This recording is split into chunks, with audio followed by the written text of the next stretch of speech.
I'm Danielle, your host of the Abridged to Motherhood podcast, the place where moms like you learn to thrive, not just survive through pregnancy, birth, and postpartum.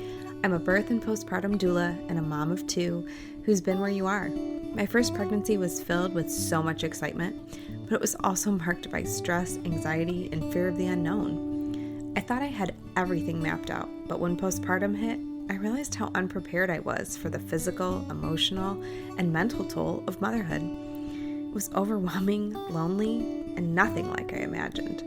When I found out I was pregnant again, I knew I needed to approach things differently. I made it my mission to not only prepare for postpartum, but to prioritize myself in the process. That shift changed everything. Now I'm here to help you do the same. Whether you're navigating your first pregnancy, feeling buried under endless advice, or struggling to figure out what you actually need for postpartum, this podcast is your safe space. You'll find practical tips, honest conversations, and expert insights to help you feel informed, supported, and empowered through every stage of motherhood. If you're ready to feel confident, prepared, and truly supported in your motherhood journey, stick around. This is for you. Hey friends, welcome back to the Abridged to Motherhood podcast. If you hadn't noticed, it's been a few months. I just had a lot going on in my personal life. If you are on my email list, I shared a little bit of that, but in the span of 6 months, I lost 4 grandparents, and then a random ER trip turned into a 3-week hospital stay and open heart surgery for my stepdad. And I just really needed to be there for my parents during that time to support them and help them. So I just took some time away, and the longer I took, the better it felt. But I'm really excited to dive back into the podcast. And the first week of March, I will be releasing brand new episodes. I've got some great guest episodes for you, and of course, solo episodes. I am going to talk all about what I learned in my 4 months off social media and just how much it grew me in my motherhood journey and my personal life. I'm really excited to share that with you all. But I wanted to whet your palate, if you will, and replay an old episode that is an absolute favorite of mine, all about relationships. It is with my counselor, Brittany Keating. She owns Cocoon and Bloom Therapy in Ohio, and she takes in-person and virtual clients. And in this episode, we just talked about all sorts of relationships, primarily the relationship with your spouse, but we also talked about friendship and relationships with family. So it's a gold mine of just so much truth and practical strategies for you to implement in your relationship. So I hope that you will give it a re-listen if you've heard it before, and if not, you are in for a treat. Brittany is amazing, and I can't wait to talk to y'all in a couple of weeks. And if you are just so excited for the podcast to come back and you are not already subscribed to the email updates, I'm revamping my email newsletter. I'm so excited. Make sure you join. It's abridgedtomotherhood.com/subscribe, and you will be the first to know when season 2 of the podcast launches. I am so excited because my counselor, Brittany Keating, is here with us tonight. I love her so much. She has walked me through the postpartum period with my son, and I'm really excited for our conversation today about all things relationships after babies. Brittany is a licensed professional clinical counselor and clinical supervisor at Evolve Counseling in Amherst, Ohio. Her area of specialty is perinatal mental health. She received her perinatal mental health certification through Perinatal Support International in 2021. She wants everyone to know that we don't always feel that instant connection we expect when becoming a parent. We aren't always sure if it is the baby blues or something more. I love to help navigate these feelings and work towards understanding them together. Pregnancy and motherhood can be lonely at times, especially coupled with infertility or loss. She feels honored to be able to support families through such a significant transition in their lives. These experiences are not always limited to moms, and she offers a safe space for dads to process the change and confusion that can come with this phase of life as well. She has more than a decade of experience in the mental health field, serving individuals from all walks of life. She's trained in CBT, perinatal mental health, motivational interviewing, and solution focused therapy. She's experienced with perinatal mood disorders, pregnancy loss, infertility, anxiety, and depression.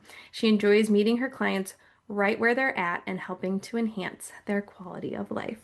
Why do relationships often feel so much harder after having a baby? So the quick and easy answer of that is because we are so tired. Mom and dad are so tired, and that makes it really hard for us to be present. It makes us hard to dig deep into our toolbox of coping skills and communication skills and to use them effectively. So then communication breaks down. We're more emotional. Our emotions may be valid, but maybe we're overreacting. And we also don't know what we don't know. So when that baby shows up and things are not how we thought they would be, we're thrown for a loop and we're left scrambling. 100%. And that applies with our friendships too, right? We're so tired. It's like we don't have that same amount of capacity to connect in the same way because Mm-hmm. we're so tired. And Yeah. we have to give ourselves grace and our friendships grace and our partnerships grace throughout that time too. Yeah. And it's really hard. It makes it even harder if you're one of the first ones in your group to have kids Yeah, because people just don't get because it. they don't get it. Mm. They can try their best to understand if they're good friends and everything, but if they haven't been there, they don't know. You have told me a phrase before that your mom told you about a certain club. Yeah. So my mom coined the phrase, the Now You Know Club. That's what she told me when I had my first, that just wait, you will be part of the Now You Know Club. And so when we, have our first kids, now we know what it feels like. Now we know what unconditional love actually feels like. Now we know what tired as a mother actually means. And now we know that the term sleeping like a baby is the most inaccurate thing. I don't understand where that phrase came from. Me either. But yeah. Sleep like a teenager. We want to sleep like a teenager. Yeah, exactly. Uh, So yes, my mom coined that phrase and I love it because it does sum it up that we don't know. We can prepare as much as we can. We can take in all the advice. We can read all the books. But until you're living it, you have no idea. And it's beautiful. I'm not trying to scare people. Um, it's wonderful and it's beautiful and it's hard and I wouldn't trade it for the world. And the other term that I always am like is the people who are like, I can't remember what it was like to not have my kids. I'm like, I remember. oh I yeah, me remember too. sleeping. Yep. I remember being able to, you guys want to go to dinner? Sure, let's go. I can walk out the door right now. That doesn't mean I want to go back to it, but I remember. Yeah. Yeah. It's also, like you were saying, you don't know what it feels like to have your baby on your chest for the first time. You Oh know my what gosh, yes. it feels like for their little finger to curl around yours, all those, and then to watch them grow. Mm-hmm. It is. It's the best thing I've ever done for sure. Motherhood is. Oh yeah. Oh yeah. And then when you have more than one to watch those relationships grow between the siblings and yeah, they're the pride and the love and you also don't realize how much they teach you too. Amen. That's so good. I love the Now You Know Club. And that's what she told me. Yep. Now you know. Now you know. Yeah. So, in your field of work, what are some of the most common struggles in relationships during postpartum? I think one of the biggest struggles, I guess you can answer this question on a couple different levels. On one level, I think one of the biggest struggles is that dads in our country do not get a whole lot of parental leave. And so if mom is fortunate enough to be able to take those 12 weeks Dad's usually back to work within the first week or so. And I think that often creates this struggle to quite understand everyone's role at night. I think there's, some disconnect between being able to say what we need and to speak up and have that conversation, because moms often feel he's working, I should do it. Or vice versa. Sometimes dads feel that way too, right? I'm working, she's at home still, she can do it, or whatever. And then when you wake up at night, it can be very lonely being up at night with your baby by yourself. And especially if you're struggling with baby nursing or, whatever. One way to answer that question is not really having a full, clear expectation of everyone's role. And then another thing that really affects the communication and stuff in relationships starting out, I think, is dads don't know if we don't tell them. And I think society puts pressure on us to be moms who can do it all and to put on this front that we're doing well. And that's, as you know, that's one of like my soapboxes is that struggling is normal. Not knowing what you're doing is normal. Crying when your baby cries is normal. I talked to a client today and she has a new baby and she was like, I just cried and I just apologized to her that I didn't know what she wanted. I was like, yeah, definitely. I've been there. I've done that. We don't get those messages enough that it's normal for it to be hard. And it's normal for us to feel like we're failing sometimes. I hear clients tell me a lot, or just other moms that I'm around, that they really wish that dad would just do things without being told or asked, or maybe they say something like, hey, do you want me to take out the trash? And she's like, of course, yes, but I don't want to have to just do it. How do we, as the moms, start those tricky conversations with your partner without making it feel like a fight? Yes, that makes me even think of when we had our first and we were in the hospital, and I'm in bed post C-section, and my husband changed Declan's diaper. In my mind, that's a no-brainer, right? Like, of course you change his diaper. He's a baby. He's our baby, right? And when he was done, he looked at me and he goes, that's the first diaper I've ever changed my whole life. I'm like, oh. So I also think that sometimes there has to be a conversation about, what do you feel prepared to take care of? What do you feel, have you had experience? My husband just was put in a situation where he's never really had to care for babies.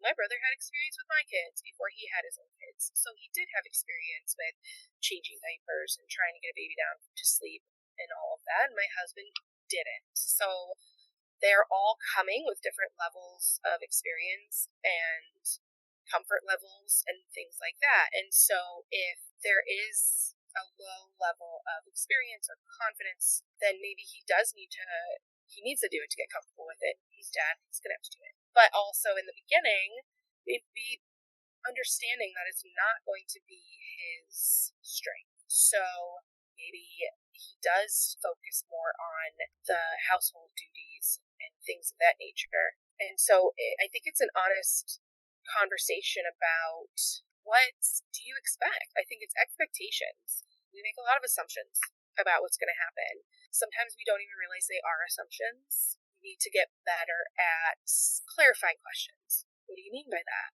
What does that look like for you? Tell me more about that. This is what I hear you saying. That's what I was thinking.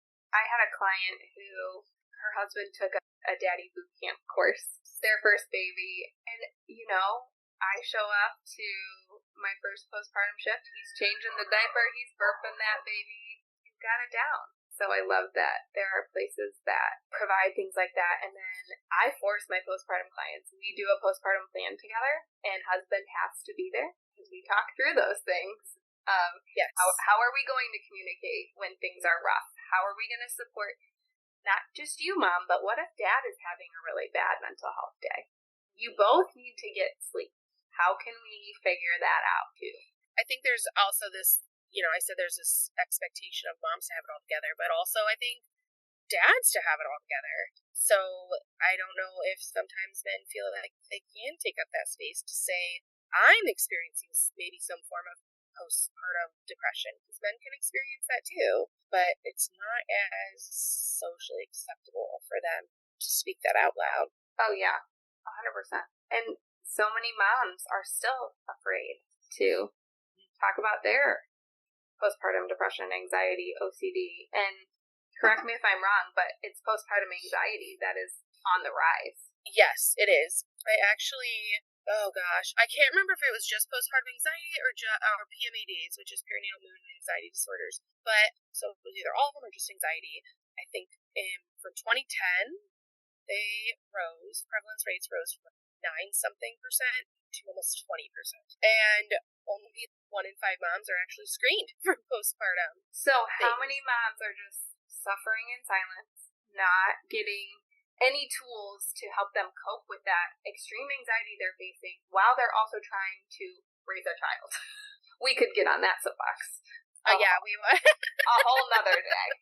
Yes. Let's bring it to moms and dads together. How could they both ask for what they need without feeling guilty or like they're a burden? From each other? Ask what they need from each other?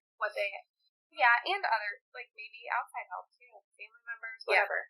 Yeah. Okay, so that's a two-parter. From each other, one of the best ways to communicate needs, especially if you have this fear that your partner may become defensive or it may turn into an argument, is to use I statements. So I statements are, I feel, insert emotion, when, finish sentence. I feel lonely when I'm the only one waking up at night with the baby. I feel alienated when I'm away from our family gatherings for an hour nursing our baby. And, that is going to come across a lot better and more maybe geared, not necessarily solution focused, but geared towards let's talk about this, then you always bail on me when we're at family functions, or I can never find you, or you could sleep through a tornado. I don't understand why you don't wake up, or, things of that nature. So, I statements. And one of the things I tell my clients, the I feel needs to be followed by an emotion. I feel like you never listen is not an I statement. It's an attack. That's a good clarification because yes. I am definitely guilty of the I feel like. Yes. Yeah. So knowing how to do those, I guess we call them soft startups. The I feels. The picking a time where, 2 hours ago when he got home from work, you say, how's your day? And he's like, it was crap. That might not be the day to bring it up. So also maybe, hey, do you want to go sit? Like, I'm sitting outside on my patio, right? We have a nice patio. Like, hey, it's nice out. Do you want to come sit outside with me and chat? And then say, I want to take this opportunity to also bring something else up. So setting the tone. There's never a perfect time. People are always like, I'm waiting for the right time. You're not going to get it. You got to create the right time. That is my tip of the iceberg advice for talking with each other. Another thing when we're having these tough conversations is to reflect back, to maybe summarize in your own words what you're hearing from the other person. So what I'm hearing you say is, if I put in more time in the household chores, that would make you feel less stressed. Yes, that's exactly what I'm saying. Or, no, I've got the household things set. What I would like for you to do is to take more of a role in putting the baby to sleep, or, So that allows for clarification without, again, the defensiveness coming into play. When it comes to asking for help from other people, I normally tell people you need to say specifically what you want. I need help with getting bathrooms cleaned. I need help with transporting my older children to school. I need help with someone coming over and watching the baby so I can take a nap. Not just, I need help. Can you come help? Can you come help me for a couple hours? They're going to come with their own itinerary and what that looks like. Sometimes moms and dads will get outside help, And the people come in and they say, I'll hold the baby while you get that done or whatever. And it's, I want to hold the baby. I want to sit here and be able to spend time with my baby while I don't have these thoughts running through my head of, oh my gosh, the sink is full of dishes and the laundry needs switched over and this and that. And yes, I want you to come and spend time with the baby, but I just had a baby. I don't want to be the one doing the chores around my house. I want to cuddle up on the couch and watch the latest episode of whatever while holding my baby. So I think sometimes, yeah, we really have to spell it out for people. And then we also have to understand that it is not our job to decide if they're willing to help or not.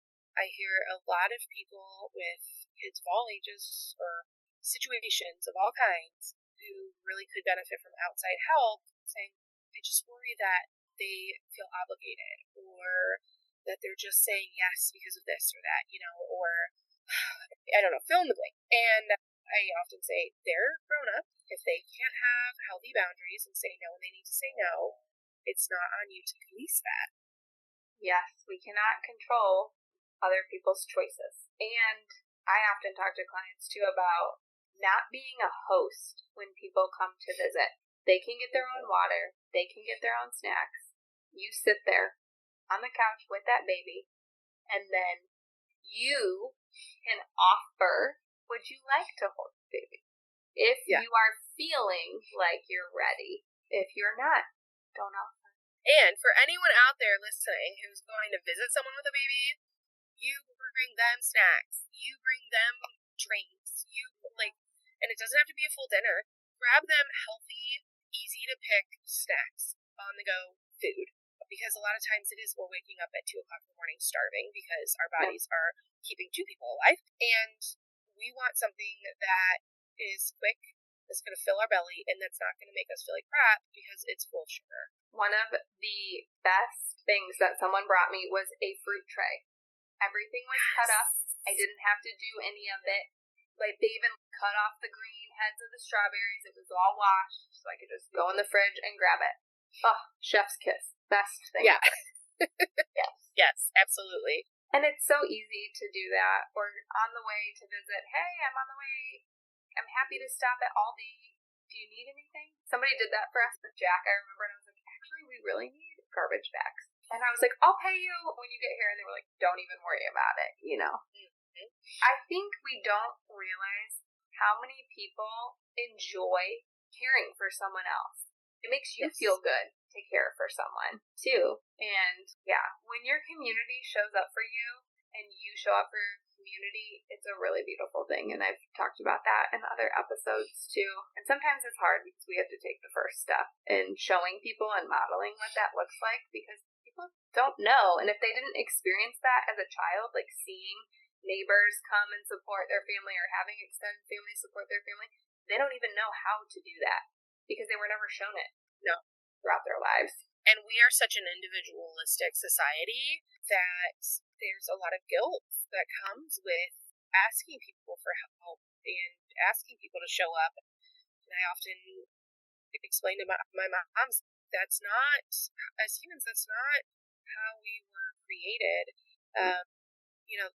There's cultures where the mom actually leaves the husband and goes to a female family member's house and stays there for the postpartum period, or the first couple months, and all of the wives or the ladies of the family help settle her in. And a lot of these collective cultures, it's all hands on deck when someone has a baby. Since we're talking about people that are outside of the mom and dad relationship, maybe let's talk about how we can find time to nurture your relationships with your friends and family when your life feels just incredibly full. And I always love talking about creative ways to do this. Like my best friend, we were right around the corner from each other. We would make extra dinner and drop it off to each other. We called it family dinner, on Tuesday night, 5 o'clock, we're all eating together. And they moved 75 minutes away, something like that. I'm not counting.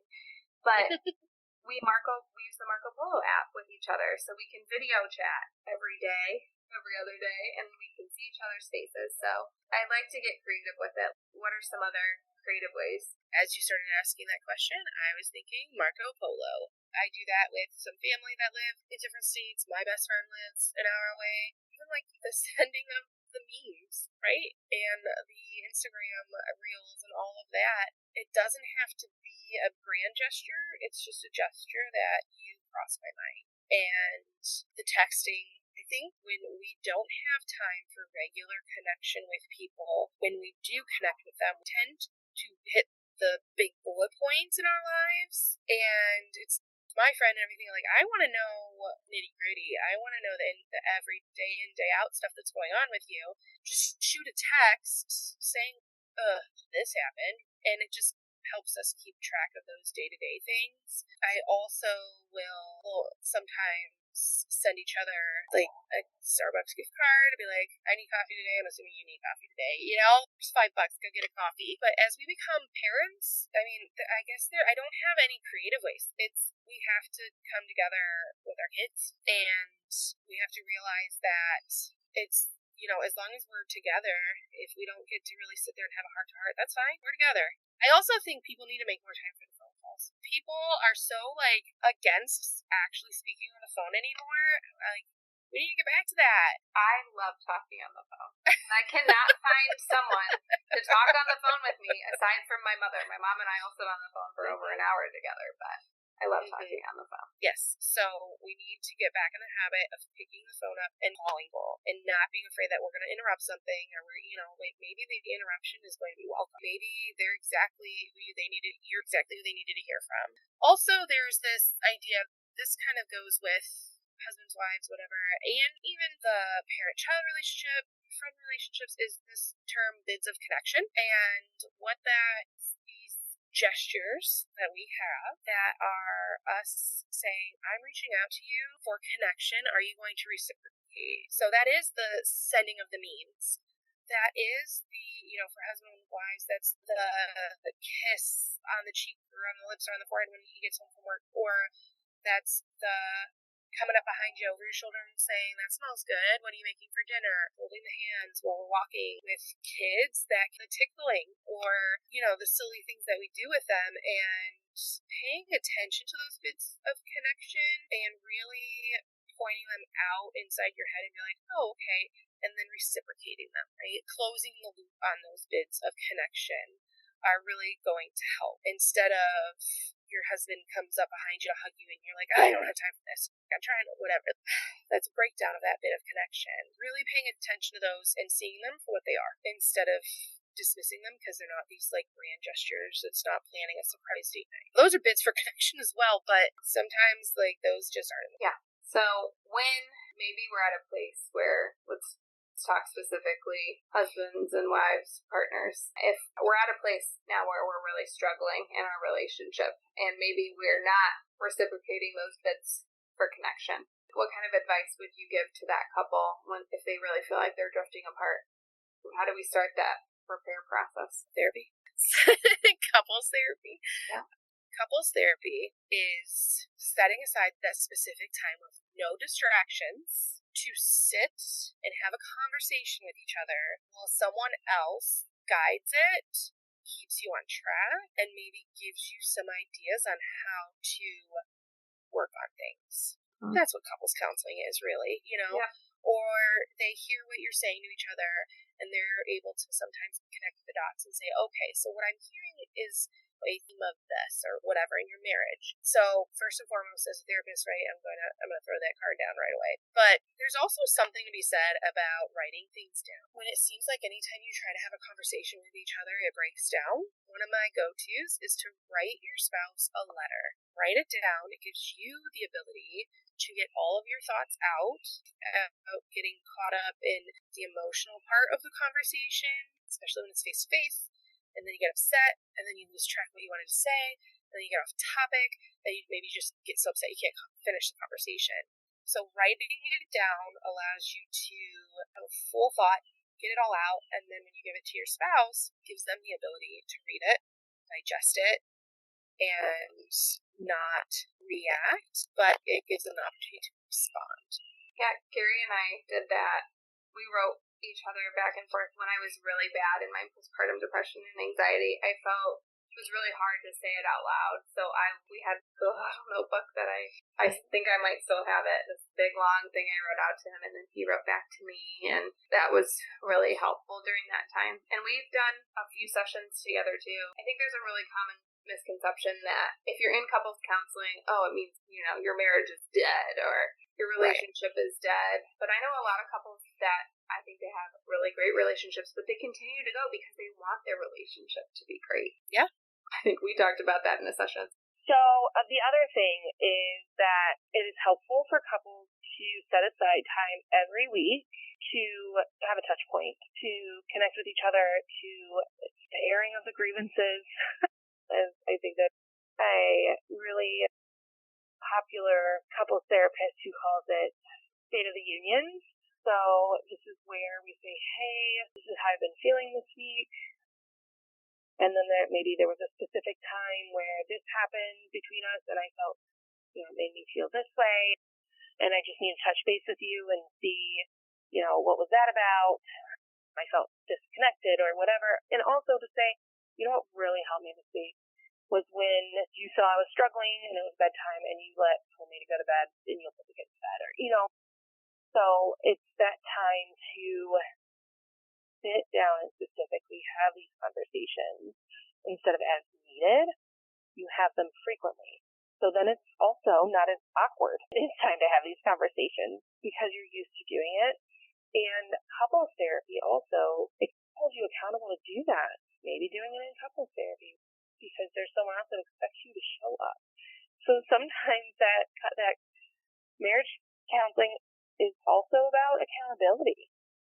That we're showing up and we're having the conversation. Like you said, your marriage does not have to be on the brink of disaster to have that. And to go to couples therapy or therapy in general does not have to be reactive. It can be proactive. Yeah, you don't have to be at your wit's end. You can do really good work before it gets to that point. Yeah, I think one of the best things Gary and I did was I think we had 3 sessions, in the 3rd trimester. And gosh, it was so helpful to just prepare. And we really talked through too of how could we get some time together, having 2 kids where we can chat. And one of the things that we came up with was we have a visitor. If we feel comfortable with that visitor, can you hold my baby for 10 minutes and watch Melanie so we can go take a 10-minute walk around the block? And that was such an easy thing to do to just get that little touch point of connection together. Yeah, absolutely. I was say, and also use your neighbors. If you have neighbors who have kids, sometimes we get our best downtime when the kids are out playing with the neighbor kids and occupied. Yes, for sure. Yeah, go sit outside when they're babies. You just hopefully baby's not crying. You can hold that baby. Still have that time to chat. Let's end with what's one small step a mom could take today to improve her most important relationship, whoever that is, in her life. Filling in the gap of information with your own assumptions. Quit finishing the picture with what you think. Finish the picture with what you know because you asked questions. That applies no matter what relationship you're in. Because we assume so much. Our brains are hardwired to fill in the blank. That's why visually, someone can draw half a picture and by itself it doesn't really look like something, but our brains make sense of it. Or why someone's car looks like a face because our brains want to make sense of it. So if something doesn't make sense, we fill in the gaps with what we think it is. And so a lot of times that can be, we fill in the gaps of what we think our partner is saying. We fill in the gaps of what we think our partner is feeling based on what we saw and then what we assume from that. I hope that every mom who needed to hear that today heard that message. Brittany, thank you so much again for coming on the podcast and sharing all of your wisdom with us. Could you tell my listeners if they want to connect with you further where they can find you? Yes. So I am currently practicing at Evolve Counseling in Amherst. You can connect with us through our website, evolvecounselingohio.com. But in the very near future, I will be accepting clients at my own private practice. It is called Cocoon and Bloom Collective. We are going to specialize in perinatal mental health, surrounding, postpartum and pregnancy, infertility, loss, miscarriage, things of that nature. And our goal is to create a village, right? They say it takes a village. So I'm building a village, and I'm hoping to incorporate other professionals from other lines of business, like chiropractors and nutrition and doulas and lactation and all kinds of people, so that we can support parents, moms, dads, through the perinatal period and watch them bloom into parenthood, and keep them connected to resources to make them as successful as possible. So that is coming. I do have a website, cocoonandbloomcollective.com. You can find me on social media, Cocoon and Bloom Collective. Well, I cannot wait. For one, this is so needed, and we do not have enough people working in the perinatal space in counseling, and especially with infertility and loss, like you touched on. So, everybody, make sure you go give her a follow and stay tuned if you are local to the Cleveland, Ohio area, because this is going to be amazing. Thanks so much for tuning in to the A Bridge to Motherhood podcast. I'm so glad you were here today. If you loved this episode, I'd be so grateful if you could leave a review for the podcast on whatever platform you're listening on. Share it with a friend or snap a screenshot and tag me on social media. If you decide to leave me a review, go to abridgetomotherhood.com/review. That link is also in the show notes, so that I can send you a little gift in the mail. Your support helps other moms to find the podcast, and it truly means the world to me. Remember, your motherhood journey deserves your care and attention. Until next time, keep showing up for yourself, mama, and don't worry, I'm here to help every step of the way. See you soon.